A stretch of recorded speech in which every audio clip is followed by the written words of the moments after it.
friends. Today I have come up with another topic from the lower limb.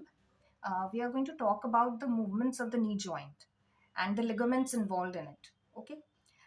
Here we have femur, and here we have tibia, and here we have two important ligaments of the knee joint. One is the anterior cruciate ligament, and the other one is posterior cruciate ligament.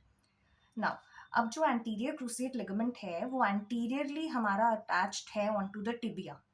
ठीक है. और tibia के anterior aspect से ये जाकर attach हो रहा है on the back side on the lateral condyle of the femur. While जो हमारा पोस्टीरियर क्रूसिएट लिगामेंट है वो टिबिया के पीछे से आ रहा है और वो अटैच हो रहा है anteriorly on to the medial condyle of the femur. Now अब इनका फंक्शन समझते हैं. हमारा जो एंटीरियर क्रूसिएट लिगामेंट है इसका काम होता है आपके नी का हाइपर एक्सटेंशन प्रिवेंट करना.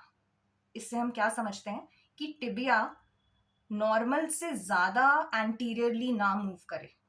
उसको कौन प्रिवेंट करता है? उसको प्रिवेंट करता है एंटीरियर क्रूसिएट लिगामेंट.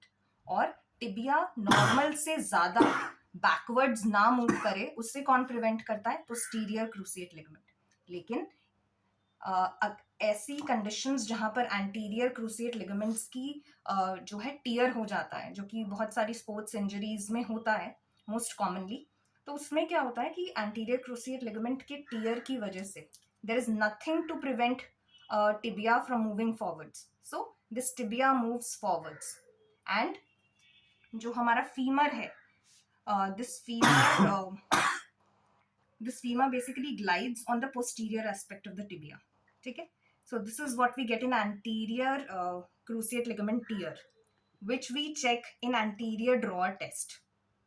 While जब posterior cruciate ligament का tear होता है तो उसके अंदर हमारा जो ये knee है इसका जो है जो tibia है that basically moves backwards.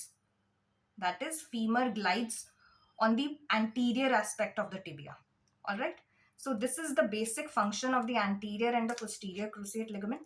Anterior cruciate ligaments prevents the anterior movement of the tibia. That is normal से ज्यादा anterior movement of the tibia जो है उसको प्रिवेंट करता है एंटीरियर क्रूसिएट लिगामेंट.